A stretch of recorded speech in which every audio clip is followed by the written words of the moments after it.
യോഹന്നാൻ സുവിശേഷത്തിൽ നിന്ന് തുടർമാനമായി നാം പഠിച്ചു വരവേ അതിന്റെ 11-ാം അധ്യായം 11-ാം വാക്യം ഇപ്രകാരമാണ് വായിക്കുന്നത്. ഇതു പറഞ്ഞിട്ട് അവൻ, നമ്മുടെ സ്നേഹിതനായ ലാസർ നിദ്ര കൊള്ളുന്നു, എങ്കിലും ഞാൻ അവനെ ഉണർത്തുവാൻ പോകുന്നു എന്ന് അവരോട് പറഞ്ഞു.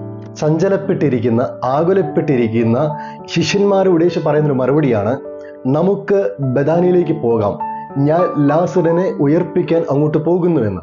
കഴിഞ്ഞ ദിവസങ്ങളിൽ തുടർമാനമായി നാം കേട്ടതുപോലെ പ്രശ്നവും പ്രതികൂലങ്ങളും അതിരൂക്ഷമായി നമ്മുടെ ജീവിതത്തിൽ വരുമ്പോഴും ഒരു ഉറപ്പ്, യേശു കൂടെ ഉണ്ടെങ്കിൽ പ്രശ്നം പരിഹരിക്കപ്പെടുമെന്നുള്ളതല്ല, അവൻ തന്നെ ഒരു പരിഹാരമാണ്. ചോദ്യത്തിന് മുൻപേ ഉണ്ടാകുന്ന ഉത്തരം പോലെ, പ്രശ്നത്തിന് മുൻപേ ഒരു സൊല്യൂഷൻ ഉണ്ടാകുന്നത് പോലെ, he's the answer, he's the solution.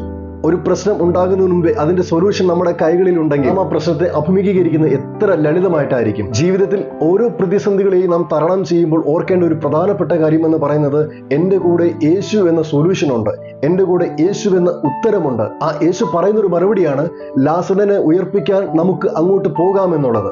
നമുക്ക് മരണമായിരിക്കുമ്പോൾ യേശുവിന് മരണം നിദ്രയാണ്.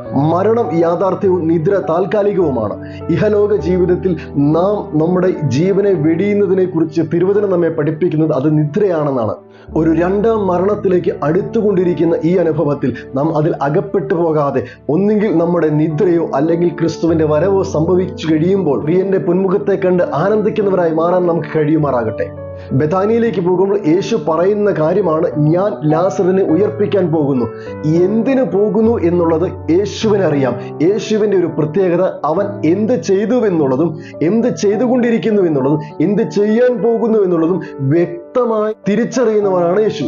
നമ്മുടെ ജീവിത അനുഭവങ്ങളിൽ നാളെക്കുറിച്ചുള്ള ആദികൾ ആശങ്കയായി നമ്മുടെ ഉള്ളിൽ ഉരുത്തിരിയുമ്പോൾ ഒരു കാര്യം ഞാൻ നിങ്ങളോട് ഉറപ്പായി പറയും, നമ്മളെ നന്നായി അറിയുന്നവൻ മാത്രമല്ല, നമ്മുടെ ഭാവി എന്തെന്നും അവൻ എന്തെല്ലാം നമുക്ക് വേണ്ടി ചെയ്യുമെന്നും കൃത്യമായ പ്ലാൻ ചെയ്ത് വെച്ചിട്ടാണ് നിങ്ങളെ ദൈവം വിളിച്ചിറക്കിയതെങ്കിൽ ഒരു ഉറപ്പ് ഞാൻ പറയുന്നു, നാളെക്കുറിച്ചുള്ള ആദികളും ആശങ്കകളും മാറട്ടെ. യേശുവിനറിയാം അവൻ എന്ത് ചെയ്യാൻ പോകുന്നുവെന്ന്. ലാസറിനെ ഉയർപ്പിക്കാനാണ് യേശു പോകുന്നതെന്നും ലാസർ ഉയർക്കുമെന്നും വ്യക്തമായ ബോധ്യമുള്ള യേശു താൻ സ്നേഹിച്ച കുടുംബത്തിന്റെ വേദന കണ്ടുകൊണ്ട് കണ്ണുനീർ പൊഴിക്കുന്ന ഒരു യേശുവിനെ നമുക്കിവിടെ കാണാൻ കഴിയും.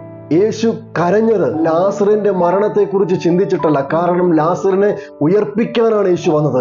യേശു വേദനിച്ചത്, യേശു സങ്കടപ്പെട്ടത് ലാസറിനെ ഓർത്ത് കരയുന്ന ഒരു കുടുംബത്തെ കണ്ടുകൊണ്ടാണെങ്കിൽ, നമ്മുടെ കൂടെ കരയുന്നവൻ, നമ്മുടെ പ്രശ്നത്തിൽ നമ്മോടുകൂടി ഇറങ്ങി വരുന്നവൻ, അവനൊരു ഉറപ്പ് തരുന്നത്, നാളെക്കുറിച്ചുള്ള ആദിക്കും ആശങ്കകൾക്കും അപ്പുറത്ത് ഞാൻ എന്ത് ചെയ്യാൻ പോകുന്നു എന്ന് എനിക്ക് വ്യക്തമായി അറിയാമെന്ന് യേശു നമ്മളോട് പറയുമ്പോൾ, നിങ്ങളുടെ ജീവിതത്തിന്റെ ഏത് ഭാരങ്ങളും പ്രശ്നങ്ങളും പ്രതികൂലങ്ങളും ആയാൽ പോലും ഇതാ നിങ്ങൾക്കൊരു സൊല്യൂഷൻ അടുത്തു വരുന്നുണ്ട്.